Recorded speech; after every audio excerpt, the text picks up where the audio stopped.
سڵاو لەبێدازان و خۆشەویستان بەخێر بێن بۆ وانەی چوارەم لە بەشی سێمی کۆرسی نێتوۆرک پلس کە باسی کێبڵەکان دەکەین.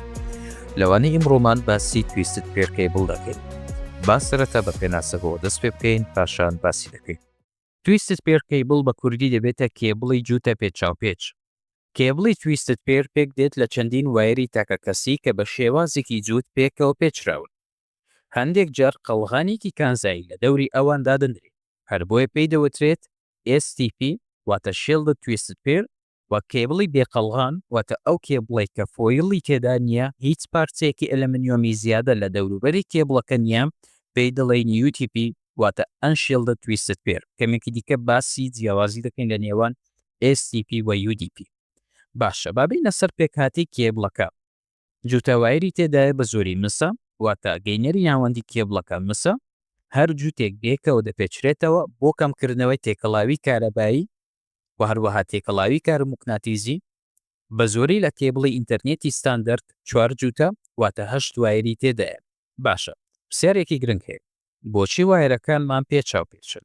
واتە بۆ کێبڵی تویستد پێر بە شێوازێکی لولدراوە بۆ شێوازەکەی ئەو کێبڵە فلات نییە، شێوازەکەی تەخت نییە کێبڵەکە، چونکە پێچانی وایرەکە یارمەتی هەڵوەشانەوەی تێکەڵاوی کارموکناتیزی دەدا. لەوانەکەی کوێکسڵ کێبڵ باسی تێکەڵاوی کارموکناتیزیم کرد EMI واتە هەموو ئامێرێک شەپۆڵی کارموکناتیزی دەردەکات. ئەو شەپۆڵە کاتێک دەڕواتە ناو کێبڵەکە سیگناڵەکەی کەم دەکاتەوە. بۆیە کێبڵەکانی تویستد پێر بەم شێوازن بە شێوازێکی لولدراون تاکو ئەو تێکەڵاویە کەم بکەنەوە واتە سیگناڵەکە بە باشی بگاتە شوێنی مەبەستی خۆی. باشە بابینە ئێستا سەر جۆرەکانی تویستد پێر کە گوتمان دوو جۆرە UTP و هەروەها STP. با لە یەکەم دەست پێ بکەین UTP واتە ئەنشێڵدد تویستد پێر.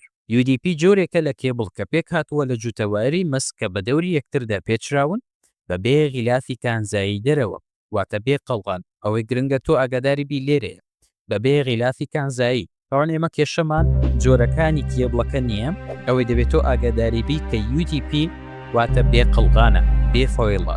کێبڵەکە بەم شێوازەوەکو لەم وێنەیە دیارە بەم شێوازە دێ هیچ غیلافێکی دەرەوە لە دەوروبەری کێبڵەکە نییە.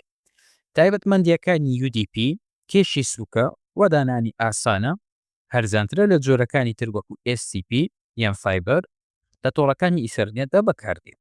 مەودای بە زۆری تاکو 100 مەترە. ئەم جۆرە کێبڵە کە پێی دەڵێن UDP لە بازاڕیش کاتێک تۆ کێبڵی تویستد پێر دەکڕی واستە خۆ پێ دەڵێ UDP دەوێت یاخود STP. ئێمە کێشەمان کاتەکان نییە، کەمێکی دیکە باسی جۆرەکانی دەکەین ئایا کات 5 کات 6 کات 7، بەڵام ئێمە باسی UDP دەکەین واتە ئەو کێبڵە بە بێ غیلافە بێ فۆیڵە بێ ئەوەی پارچەیەکی ئەلمنیۆم لە دەوروبەری کێبڵەکە زیاد بکرێت. باشە ئەو UDP کێشی سووکە هەرزانە و هەروەها دانانی ئاسانە چونکە نەرمونیانە لە کاتی کارکردنت. بابینە سەر جۆرەکەی دیکە کە پێی دڵێن STP واتە شێڵدد تویستد پێر. کێبڵێکە کە هەمان وایری پێچاوپێچی UDP لە خۆ دەگرێت، بەڵام قەڵغانێکی کانزایی لە دەوری هەر جووتێک یان بە دەوری تەواوی کێبڵەکە زیاد کراوە بۆ پاراستنی لە تێکەڵاوبوونی کارموکناتیزی EMI. باشە وەک لە وێنەیە دەیبینن ئەوە STPە. سیرکەن جیاوازیەکە ئێستا لەو کێبڵە بە سادەیی هاتووە، بەڵام لێرە لە STP لە هەر جووتە وایرێک فۆیڵێک زیاد کراوە پارچەیەکی ئەلمنیۆم و هەندێک جار لە تەواوی کێبڵەکەش ئەلمنیۆم زیاد دەکرێت. باشە بۆ ئەوەی لە تێکەڵاوبوونی کارموکناتیزیەکەی کەم بکاتەوە واتە سیگناڵەکە بە باشترین شێوە بگاتە شوێنی خۆی. تایبەتمەندیەکانی جۆری STP: یەکەم بەرگری هەیە لە دەستێ وەردان واتە تەشویش.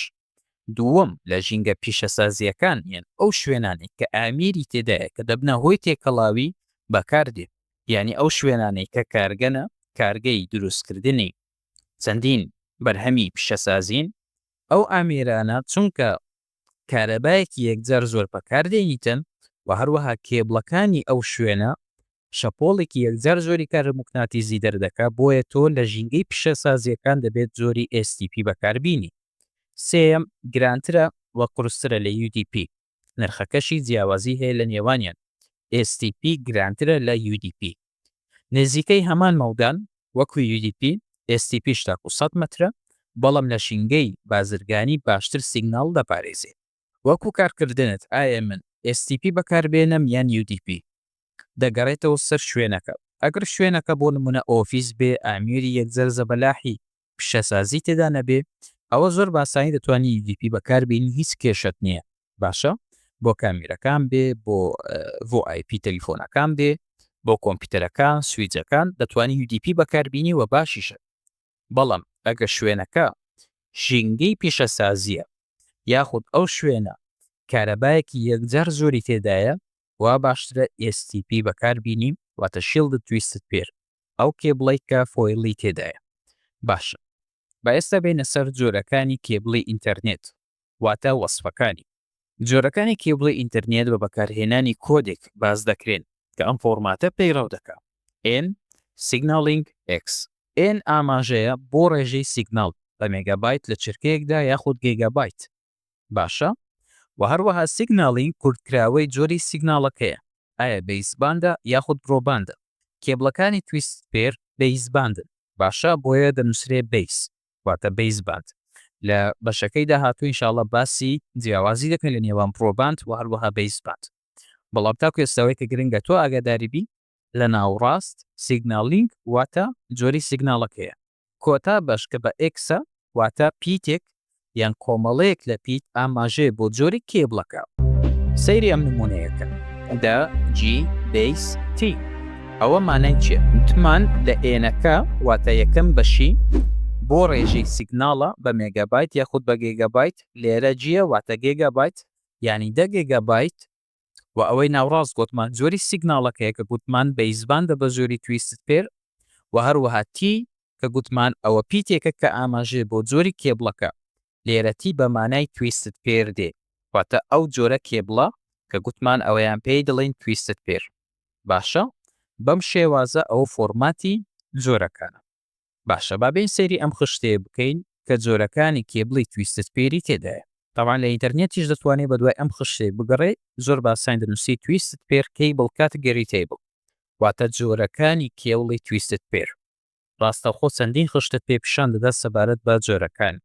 باشە ئێمە باسی فۆرماتەکەمان کرد لێرە ببینن دا بەیزباند تویستت پێر. لێرە هێمایجی زیاد نەکراوە واتە گیگابایت نییە ینی مێگابایت ینی 10 مێگابایت بەیزباند تویستت پێر ئەوەیان کات سەیە. لێرەش پێ دەڵێ ئەنشیلدت ئۆر شیلدت واتە یان UDP یان STP. کات 5 هەیە ئەویش تاکو 100 مترە بەڵام ئەوەیان 100 مێگابایت بەیزباندە. سیرکەم 100 مێگابایت لێرە ژمارەکە زیاد کرا واتە ئێمە کاتەکانمان چەند زیاتر بن واتە ڕێژەی ناردنی زانیاریمان زیاتر دەبێت. بەڵام 10 گیگابایت بەیزباند تویستت پێر تاکو 100 متر ئەوەیان کات 6 کات 8 زیاتر بۆ داتا سنتەرەکان بەکاردێ و هەروەها مەودایەکەش یەکجار کورتە 30 مترە هەندێک جار لە 30 متر کەمترە بەڵام 25 گیگابایت دەگوازنەوە لە چرکەیەک و هەروەها STP.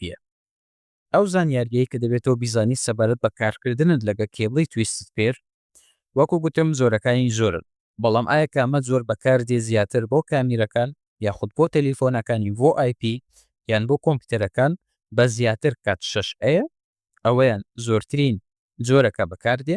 کات 7 مەودای کورتترە تەنها بۆ ئامیرە نێزیکەکان بەکاردێ بەڵام کات 6 زۆرترین بەربڵاوی هەیە 10 گیگابایت دەگواستەوە لە چرکەیەک و هەروەها وەکو کێبڵەکانی دیکە 100 مترن.